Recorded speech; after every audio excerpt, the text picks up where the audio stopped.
Late for the divorce hearing, the nurse lost everything. Her husband and mistress laughed, but they had no idea what surprise awaited them. In the school director's office, a pleasant semi-darkness prevailed, with only a narrow beam of light piercing through the blinds, casting whimsical lines on the walls. Rebecca Stanley, the school nurse, stood facing the desk, feeling a wave of anxious unease. She still couldn't believe she was about to be in the courtroom, ready to dismantle 8 years of her life. "So, you want to take time off, Rebecca?"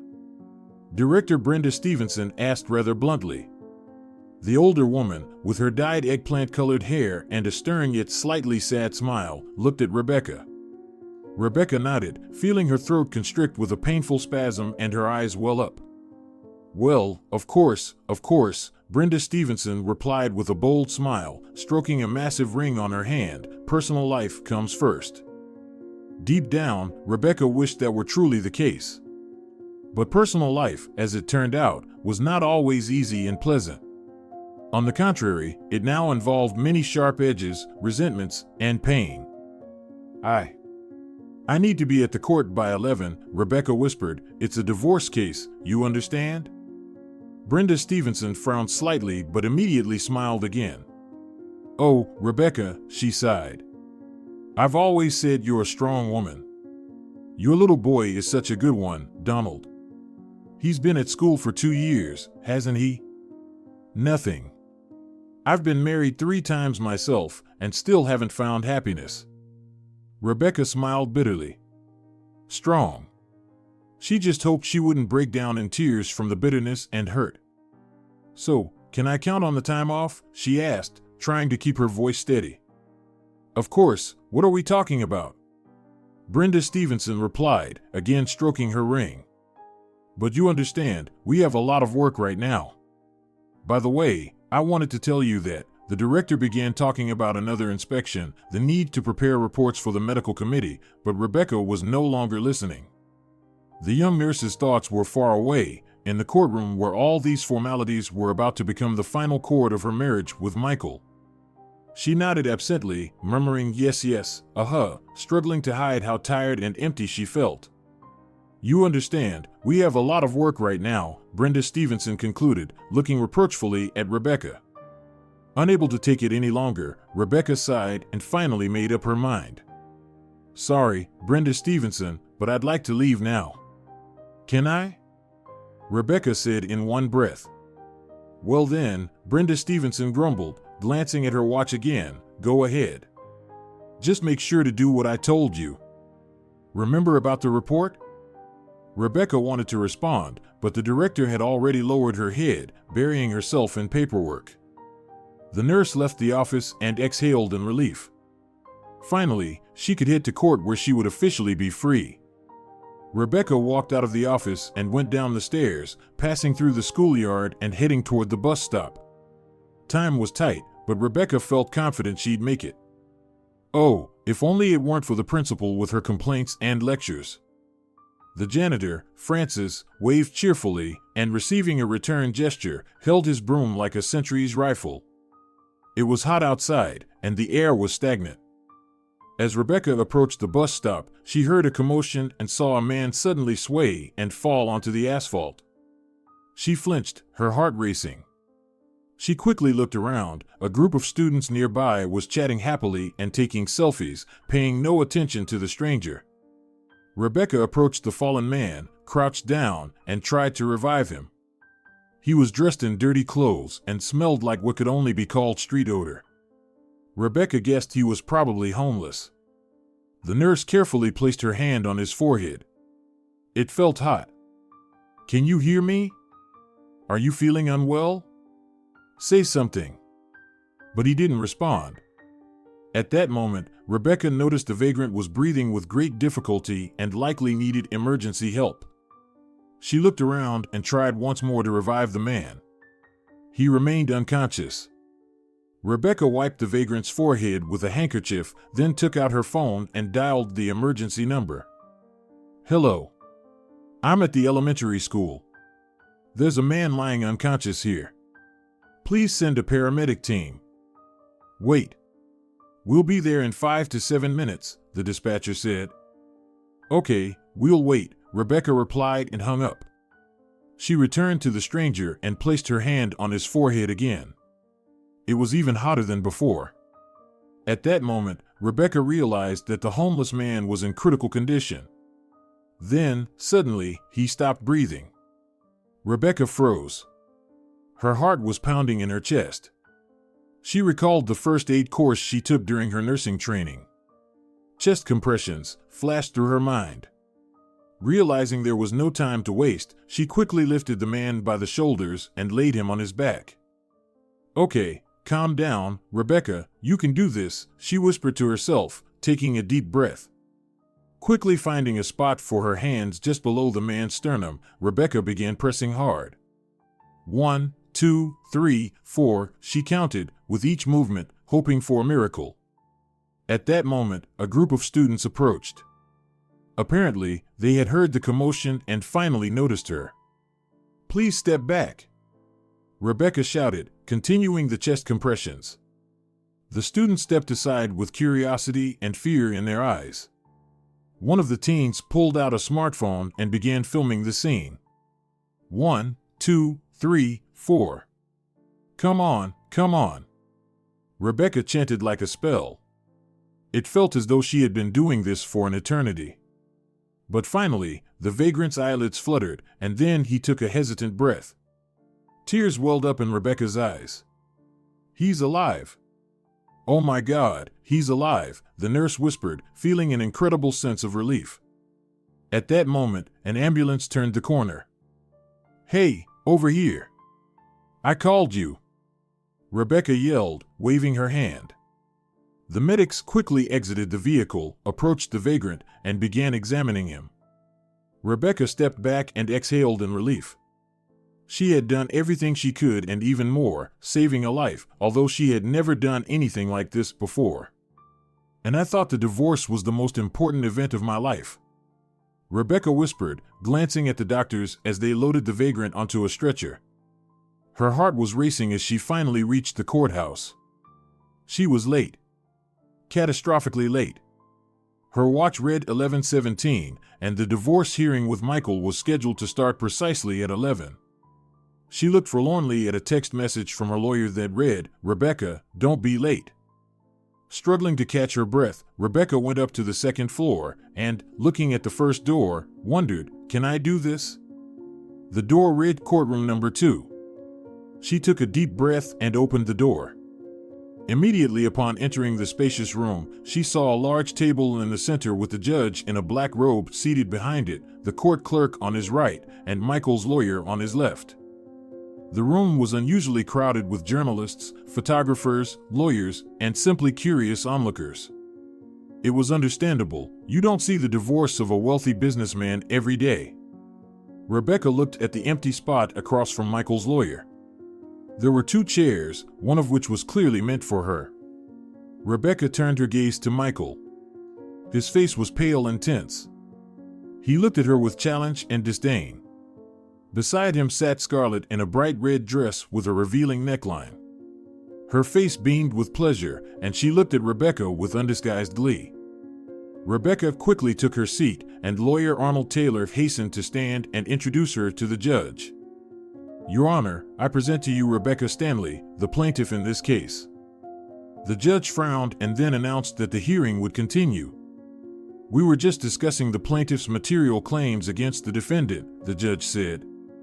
Rebecca looked at Michael's lawyer, who smirked and asked, Rebecca Stanley, have you changed your mind? Do you still want to dissolve your marriage with Michael Stanley? Your Honor, I am determined to dissolve the marriage, Rebecca replied. Then, since you missed the introductory part, let's proceed to the material claims, the judge said. Rebecca and her lawyer discussed the details of the property division with Michael's lawyer.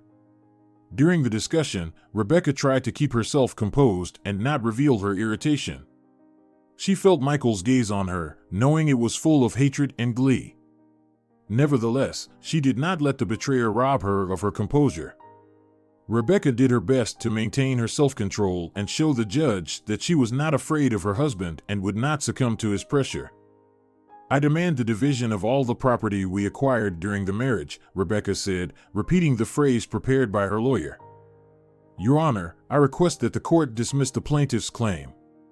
Rebecca Stanley is not entitled to a division of the property acquired by my client after she left the home, Michael's lawyer said without blinking.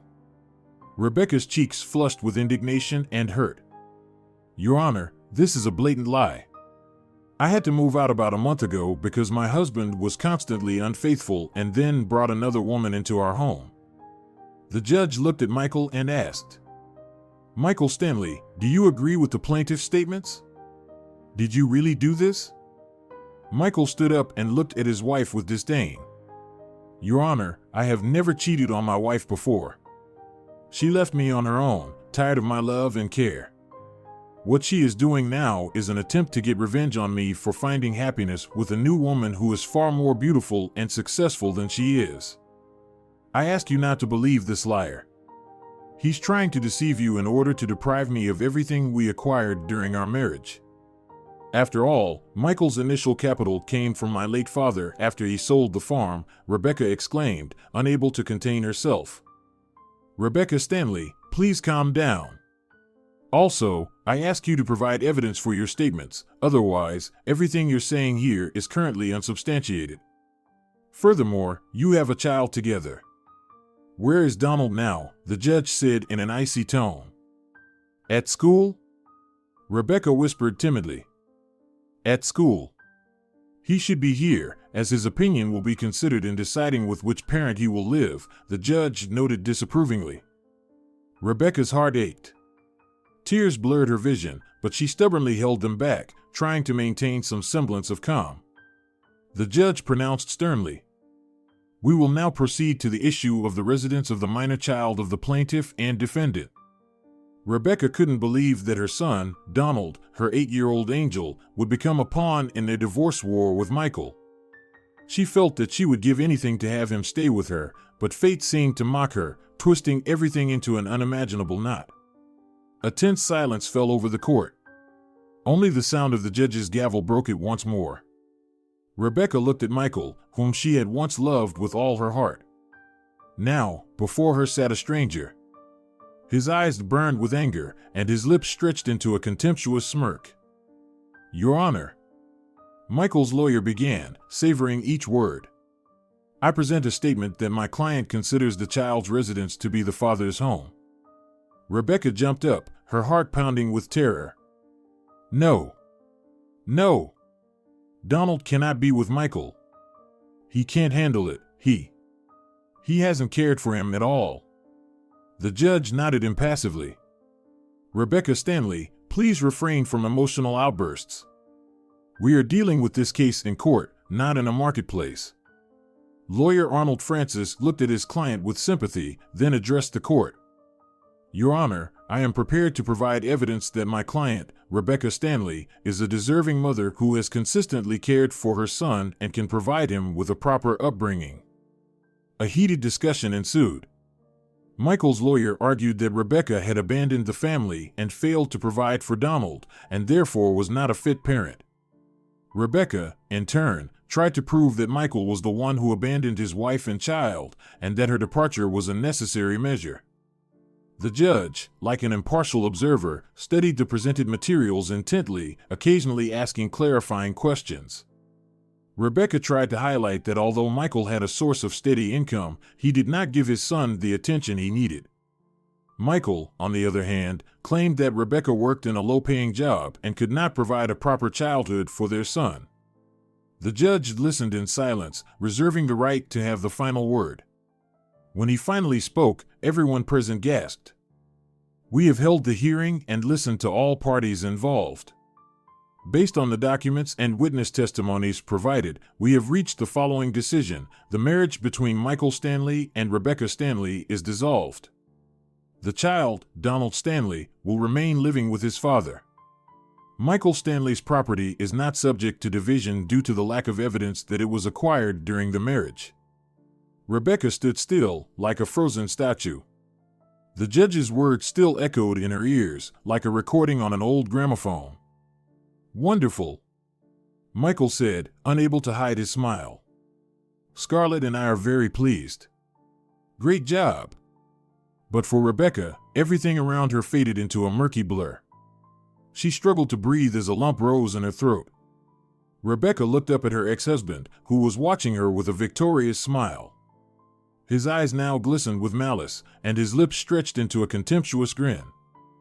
How could he, flashed through her mind, knowing that he was aware Donald needed her love and maternal care. Rebecca stood up and left the courtroom, ignoring the sympathetic glances of those present. She just wanted to run somewhere far away where she wouldn't be disturbed by memories of the day. She stepped outside, and the scorching September wind hit her face. This autumn had been unusually hot and dry. Tears flowed like a river, but Rebecca walked down the street, oblivious to the passers-by who looked at her with evident disapproval. The only thought in her head was how to live without her son. The world had narrowed to the bitter emptiness in her heart, to the unbearable pain of losing the most precious thing she had, her little boy. The sun seemed to be crying along with her. Rebecca wandered through the schoolyard, where life was bustling. Children ran and laughed as they hurried to their classrooms, teachers were making plans for the upcoming school day, and only Rebecca felt like a stranger in this world. Her gaze wandered over the faces of the children who had long since become familiar to her. She remembered how Donald had clutched her hand on his first day of school, afraid of the long separation. At that time, she hadn't worked at the school and had transferred only 8 months ago to follow her son. "Mom, I'm going to miss you," he had whispered, looking into her eyes. "And I'm going to miss you," Rebecca had replied, hugging her son tightly. And now, Donald would live with Michael in his impeccably clean and cold house. Rebecca couldn't come to terms with it. She wanted to scream from the pain, but only held back tears to avoid revealing her helplessness in front of the children and teachers. "Rebecca, what's wrong?" asked Frances, who had always been a caring and kind person. The janitor had noticed Rebecca standing a few dozen meters from the school, her head down. "Nothing," she replied, trying to smile. "Just a bit tired." But Frances saw it all. The traces of tears on her cheeks, the trembling lips. He approached her and placed a hand on her shoulder. "Don't worry," he said gently, "everything will be all right." "How can everything be all right?" Rebecca whispered, unable to hold back her tears. "I've lost my son. Donald will now live with him, with Michael." The janitor shook his head and took her hand, making it clear he wouldn't leave her alone. "Donald is your son, dear, and your flesh and blood. He feels everything and will know that you are always there." "But how?" Rebecca looked at the janitor in despair. "How can I be there if he's not living with me?" "Everything will be all right," Frances repeated and gave her a sympathetic look. Rebecca struggled to hold back her tears as she entered the school, her hands still trembling and her thoughts consumed by her son.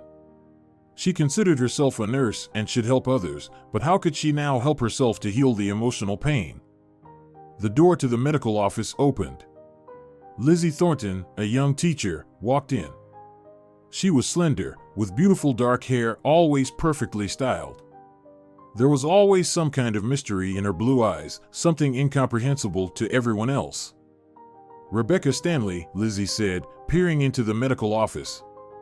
"I've already heard about your court case." "Yes," Rebecca replied, desperately trying to smile. "It's all decided." "I'm so sorry," Lizzie said, approaching her. "I understand how hard it must be for you right now." "Thank you," Rebecca whispered, feeling the lump in her throat. "You know," Lizzie continued, her eyes filled with genuine sympathy, "Donald is a very smart, good boy. I think he'll understand what's going on and will be on your side." Rebecca sighed sadly. It was so hard for her, but she desperately wanted to believe Lizzie's words, hoping that her love for her son would overcome all obstacles. "Thank you, Lizzie," Rebecca whispered, feeling a glimmer of hope in her heart. "You're welcome." "I didn't really do anything special," replied the teacher with an encouraging smile. Rebecca saw her out and started her work. She involuntarily glanced around her small but cozy office. On the desk was a photo frame with a picture of Donald, captured on his first day of school. Her son was smiling, his eyes shining with happiness.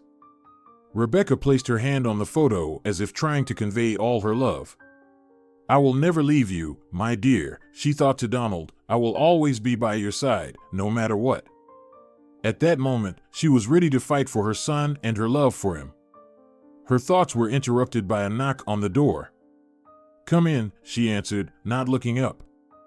Brenda Stevenson, the school principal, entered with her usual stern expression and disapproving look. "Rebecca Stanley," she began in a strictly official tone, irritation evident in her voice, "I need to talk to you." "Yes, Brenda Stevenson," Rebecca replied, still not lifting her head. "A young man came by while you were away." He introduced himself as Benjamin, the principal continued, a distinguished-looking man, in a suit, with an SUV and security. "He asked about you and your personal life. You know, Rebecca, the school is not the place for personal affairs. You have a work schedule, there are children to take care of. If you're lacking attention, find a hobby or read a book. But the way you're acting now," Brenda Stevenson paused and looked at Rebecca. Her gaze was filled with disapproval. "It's unprofessional.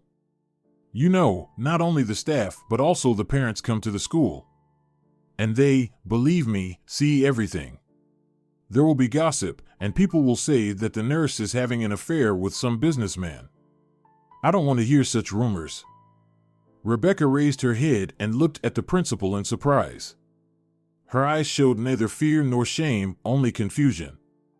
"Brenda Stevenson," she said calmly, "I don't know what this Benjamin told you, but his behavior was unprofessional. I'm a nurse, here to help the children when needed, and I have no time for affairs."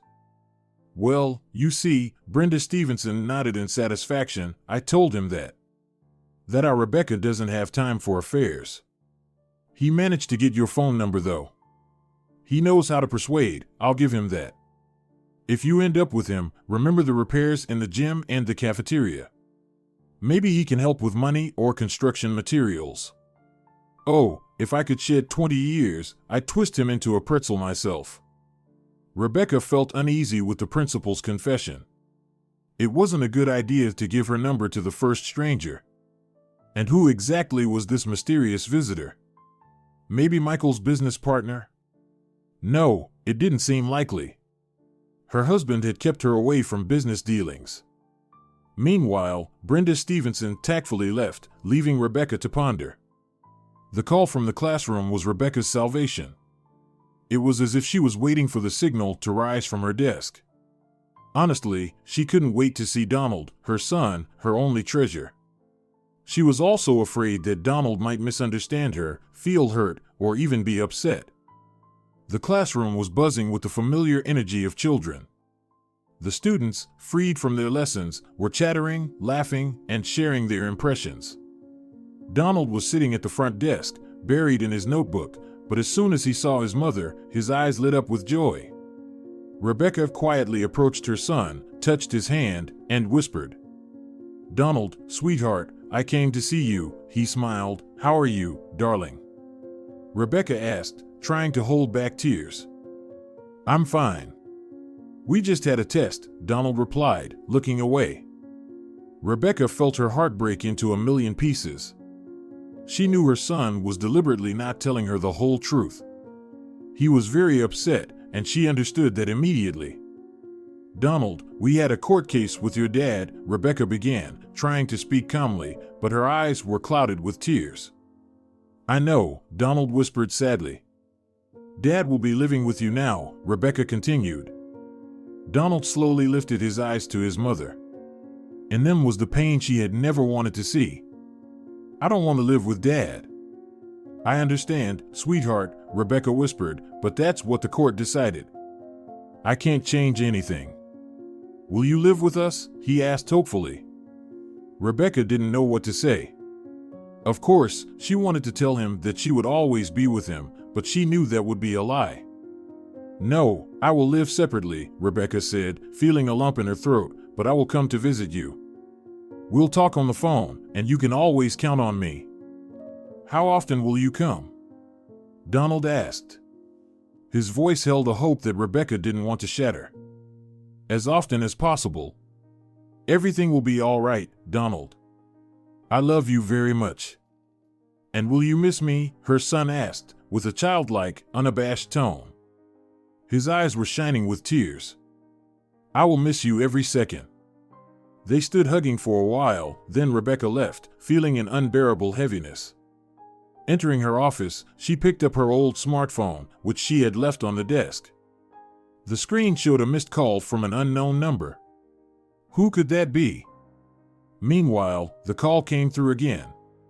Rebecca swiped the screen to answer. Hello. Rebecca Stanley. A pleasant male voice came through the receiver. This is Benjamin Walkman. I hope I'm not disturbing you. His name meant nothing to her. Yes, I'm listening. You probably don't know who I am, the man continued, but I'm very grateful to you. You saved my brother. My brother? Rebecca thought. What brother? She stayed silent, waiting for an explanation.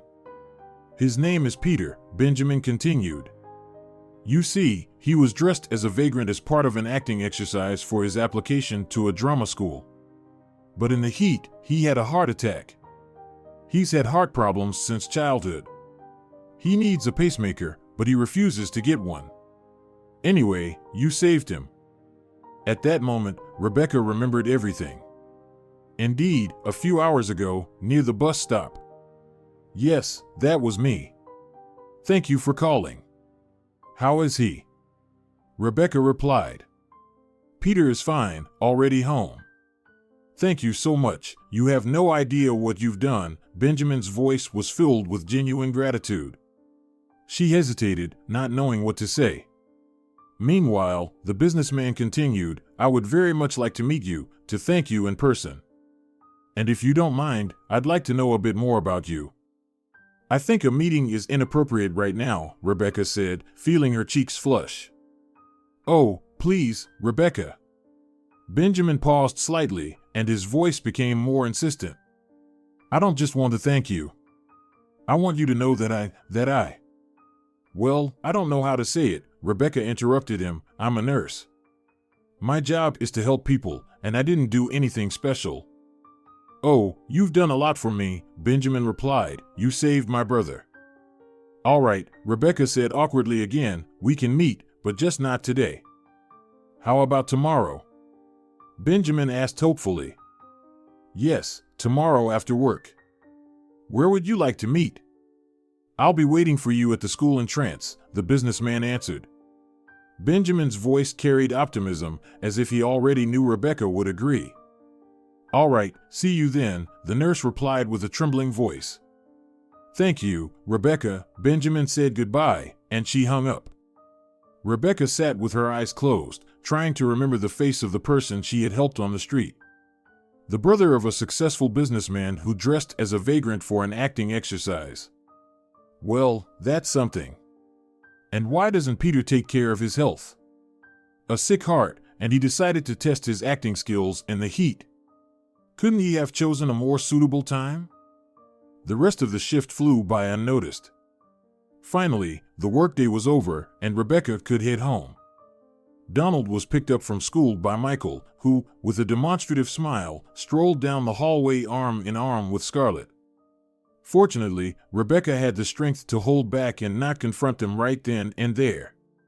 Rebecca stepped out of the school, taking a deep breath of fresh air. She was used to the bustle and noise of the schoolyard, but in the evenings, when everyone went home, she longed for peace and quiet. At the school entrance, Frances greeted her.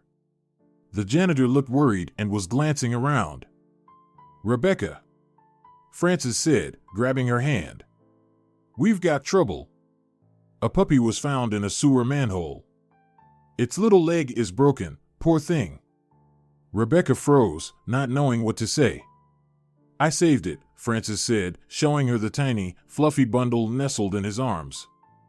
Poor little thing. Rebecca whispered and gently took the puppy from the janitor. How did you end up there? The puppy whined pitifully and nuzzled her neck as if seeking protection. Hang in there, little one, I'll take care of it, Rebecca said, stroking its head tenderly. Just don't cry. Well? Francis looked at Rebecca anxiously. What should we do? First, we need to treat its leg, and then we'll see. Oh, where should we put this poor thing? The janitor wondered. I think we can take it in, Rebecca said. You like animals, don't you? Well, I don't know, Francis hesitated. I already have a cat and a dog. Maybe you could take it in? At least until we find it a new home. Rebecca thought for a moment and then waved her hand, pressing the puppy closer to her. All right. If that's the case, I'll take it. It definitely shouldn't be left outside. Once home, she carefully treated the puppy's leg. She applied a special ointment and bandaged the wound with a clean bandage. There you go, little buddy, she said, gently stroking the puppy. Now you'll feel better. That's right, buddy. That's your name now. The puppy licked her hand gratefully, and Rebecca felt her heart fill with tenderness for this tiny, defenseless creature. Buddy, she repeated, and the puppy responded with a joyful yip. All evening, she cared for her new pet. She fed him a delicious meat broth with rice, which she had saved for her cat, Cindy. Cindy initially was not pleased with the new acquaintance in the stairwell, but later resigned and even allowed Buddy to lick her fluffy cheek.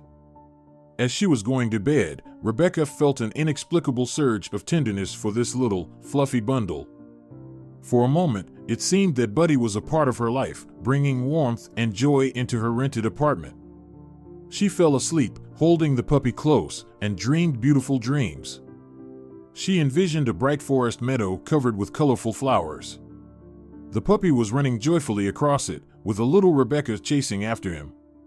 She was laughing happily, and her laughter rang through the forest like bells. Waking up in the morning, Rebecca felt her soul overflowing with tenderness. She happily petted Buddy on the head, who had already woken up and was eagerly awaiting her affection. Good morning, she said, and Buddy joyfully licked his new owner's hand. Entering the kitchen, she prepared a simple breakfast of warm milk with pieces of bread for the puppy, while she enjoyed coffee and a sandwich. Memories of her distant childhood on her father's farm surfaced from somewhere in her subconscious. Rebecca was just a little girl back then, and her life was closely connected with the world of animals. She remembered helping her dad take care of a calf, feeding chickens, and playing with kittens. In those times, she felt happy, surrounded by love and care. But then her parents divorced. Rebecca and her mom moved to the city, where she left her beloved pets and went to study to become a nurse. Thinking about her childhood, Rebecca sighed with sadness. All these years living in the city, she had longed for the quiet and beauty of rural life. But now, having found a little puppy, she felt that her dreams of living in harmony with nature might finally come true. If only her son were here too, she thought, and she could wish for nothing more. Sit tight, Buddy, but I need to go to work, Rebecca said with a smile and began to get ready. The little puppy watched anxiously as his owner prepared to leave, genuinely wishing she would stay. But, closing the door, Rebecca adjusted her purse on her shoulder and hurried to the bus stop. It would be faster this way. Working as a school nurse wasn't easy. Children fell ill quite often, and Rebecca had to be constantly ready for all sorts of troubles. Still, despite all the difficulties, she loved her job. Taking her usual seat by the window on the bus, Rebecca reflected on her past and her encounter with Michael, from whom she had divorced in court the previous day. The bus jolted, and Rebecca, lost in thought, nearly dropped her bag. She caught it, pressing it lightly to herself as if to soothe herself. Outside the window, gray buildings and endless shops flashed by, seeming to be nothing more than a backdrop to her personal theater of memories. The painful and heartbreaking day before faded into the background, giving way to bright but distant memories. Has it really been 9 years? Bright sunshine, the smell of roasted corn, and a noisy, cheerful crowd at the city fair organized by the local authorities for the city's anniversary. Rebecca hadn't known then that among the bustling crowd, a fateful meeting awaited her. How easily everything started. Rebecca thought, sighing sadly. She remembered how awkwardly she blushed as she listened to Michael sing a love ballad accompanied by his guitar. She had been standing by a stall selling handmade toys, and her gaze was drawn to the unusual beauty of his brown eyes, which seemed to look right into her soul. Then there was the funny tandem on the cheerful horse carousel. She, tiny and funny, and he, a giant, as if straight out of a fairy tale. "What's your name, beautiful?" Michael asked when the carousel stopped, and Rebecca was about to leave without answering. "Rebecca," she whispered, looking down. "Rebecca, what a beautiful name." "I'm Michael," came the reply, and Rebecca saw genuine joy in his eyes for the first time. They spent the rest of the evening walking, joking, and talking about everything and nothing. Rebecca felt as if she was in a fairy tale, captivated by Michael's stories about his dreams of teaching music to children, his love for his work, and his desire for a large, close-knit family. Then came their first kiss under the bright lights, which marked the beginning of their future happiness. Yet, Rebecca never expected that the world could be so unpredictable, that love could fade like a spark from an unlit torch. At that moment, the bus pulled up to the school as usual, and Rebecca, thanking the driver, headed for the exit. The kindly man in the cap, about 60 years old, smiled in response and absent-mindedly stroked his cheerful mustache, reminding him of his youth. Stepping through the school doors, Rebecca remembered that she had a meeting with Benjamin after work, the brother of the man she saved from a heart attack the day before.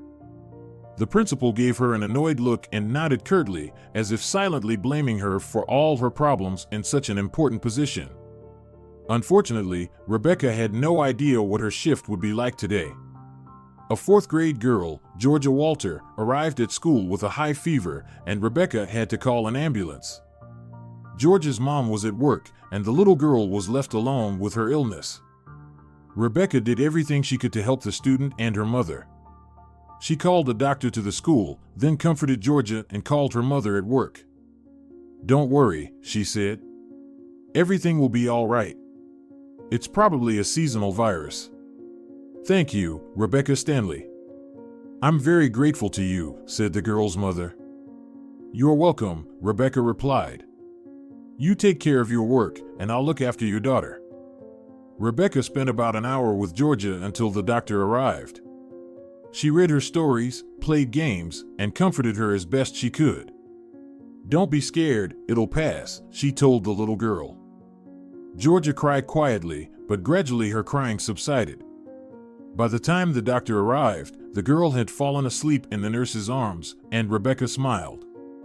She loved children and was pleased to see that they felt safe with her. The rest of the shift passed in a flurry. Rebecca routinely checked the medicine cabinets before leaving and tidied up the office. She was among the last to leave the school and immediately heard the door slam shut behind her. She turned around and realized there he was. Tall, with dark, night-like hair and kind brown eyes. He stood a few steps away, leaning against the door of a black SUV. The businessman smiled, and Rebecca felt her heart skip a beat. "Rebecca," he called out. "Allow me to introduce myself again. Benjamin Walkman." "Hello," Rebecca replied, not knowing what to do with her hands. "You look wonderful," the businessman said with a smile. Rebecca blushed. She wasn't used to such attention. It made her uncomfortable that the young man was admiring her so openly. "Thank you," she whispered. "I'm very glad you agreed to meet," Benjamin said, "and I'd like to invite you to dinner." "Dinner?" Rebecca was surprised. "But we just met." "I think we'll find something to talk about," Benjamin replied. "You could tell me about yourself, for example." Rebecca hesitated. On one hand, she didn't want to refuse an offer from such an attractive man. On the other, she wasn't sure she was ready for such a meeting. "I don't know," she answered, struggling to keep the nervous tremor out of her voice. "I've never gone to dinner with a man I just met." "Oh, come on." Benjamin smiled. "Don't be afraid, it will be fine. Don't expect anything, just let's spend the evening together, that's all." "Well, all right, but in an informal setting." "Of course," Benjamin exclaimed, "how about a cafe? I know a lovely place in the city center." "All right, but please, nothing too expensive." What are you talking about? Benjamin laughed. For you, I'm ready to turn the world upside down. Okay, you've convinced me, Rebecca replied with a smile. Then let's go to the cafe. She got into his car, and for the first time, Rebecca saw such a luxurious interior and couldn't take her eyes off the leather seats and shiny dashboard. At that moment, she felt awkward and uncomfortable with the contrast between her simple life and Benjamin's luxury. And where is Peter? Rebecca asked, trying to distract herself from the thoughts about the car. Peter is at home, Benjamin replied. He hasn't fully recovered yet. He's sleeping, heart issues since childhood. I keep trying to convince him to agree to a pacemaker operation, but he's still not ready. Rebecca nodded sympathetically. They drove through the city, with Benjamin acting as a professional guide, showing her all the beautiful places. Rebecca was amazed by the beauty of the city, which she realized she hadn't known at all. It's so wonderful, she exclaimed. I'm glad you like it, Benjamin said with a smile. She felt free and relaxed with him, forgetting her worries and simply enjoying the beautiful sights. After a thorough tour, they arrived at the cafe. It was small but cozy and very charming. Rebecca was deeply impressed by the interior and the delicious food. Benjamin, thank you for a wonderful evening, she said, switching to a more informal tone as she stood up from the table. I had a great time. I'm also glad we spent this time together, he replied, gallantly taking her hand. Sorry, but I think I've stayed too long, Rebecca said, feeling embarrassed. Of course, he smiled. I understand. Benjamin drove her home but didn't say goodbye immediately. He looked at her with such affection, as if he didn't want to let her go. Sorry, but I can't do this, Rebecca whispered. I understand, Benjamin said, but I'd like to see you again. We'll see, she replied. I'm not sure I'm ready for a new relationship. Well, just give me a chance, he asked. I don't want to impose, but I want to be with you. Rebecca thought about it. She felt that she was developing a liking for Benjamin, but at the same time, she was determined not to repeat the mistakes of the past. All right, give me a few days to think. I'll wait, Benjamin said as he bid farewell and disappeared into the darkness. Rebecca entered her apartment, first feeding Druzek, who had missed her a lot. Then she went to her room, where she opened her journal and began recording everything that had happened to her that day. She had kept it since the 5th grade, filling several dozen notebooks. Rebecca entered the apartment and immediately fed her dog, who had missed her quite a bit. Then she went to her room, where she opened her journal and began writing about everything that had happened to her that day. She had kept the journal since 5th grade, filling several dozen notebooks. Dear Journal, she wrote, today I might have met the man of my dreams. But I'm afraid to let him into my life, afraid of suffering again. Yet, I still want to be happy. What should I do? Who will give me the right advice? Of course, the ink pages answered her with silence. Rebecca closed the journal, put it away in the drawer, and went to bed. Still, she couldn't stop thinking about Benjamin. Weighing the pros and cons, she decided to give him a chance and see where it would lead. In the following days, they met quite often, walked in the park, went to the movies, and had coffee at cafes. Rebecca enjoyed Benjamin's company. He was so caring and attentive that she felt free and relaxed with him. At the same time, she didn't forget about her son, whom she saw daily at school during breaks and after lessons. Rebecca also honestly told Benjamin about her past and asked for his help with revisiting her case in court. The businessman listened quietly, having heard about Michael Stanley's misdeeds in the business world. Rebecca had only seen Peter once, and that too fleetingly, through the dark-tinted windows of a car. According to Benjamin, his brother was preparing for a pacemaker operation and was very anxious about it. Rebecca was on cloud 9. She felt that she had finally met her man, strong, caring, loving, and capable of understanding and protecting her from all troubles. One day, while passing by a large business center, Rebecca saw a familiar car. She stopped, and looking through the dark-tinted windows, saw a familiar face. Benjamin, who had recently been so gallant and courteous, was sitting with a displeased expression and looking at her as if she were invisible. She couldn't understand why the businessman was avoiding her, not waving to greet her. After all, Benjamin was so caring, attentive, and, most importantly, loving. Rebecca recalled all their meetings, dates, and kisses, and she felt uneasy. Had she been mistaken all this time? Rebecca was in shock, unable to believe what she had just seen. She was sure that Benjamin was her fateful meeting, but now she didn't know what to think. Summoning her courage, she decided to talk to Benjamin. She needed to know the truth. "Benjamin," she asked, "please tell me, where has Peter been hiding all this time?" Benjamin was surprised by her question. "What do you mean?" "I saw you today," Rebecca said. "You were in the car with tinted windows, but I recognized you." "Rebecca," Benjamin said with concern, "you misunderstood everything." "I'm sorry, I should have told you earlier. The thing is, Benjamin is my twin brother. We look very similar, and many people confuse us, but I am Peter." "Twin brother?" Rebecca asked, almost in one breath. "But you said you were Benjamin, and Peter is in the hospital preparing for surgery." "Yes, that's right," the businessman replied, his voice tinged with sadness. "I just wanted to get to know you, but I couldn't do it. So that day you were with Benjamin, and for all the following days, it was me.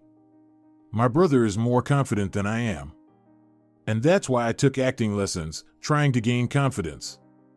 So all this time, I was seeing not Benjamin, but you?" Rebecca asked, still trying to recover from the shock. "I'm sorry," Peter said. "I know I did wrong, but I love you, and I didn't want you to push me away."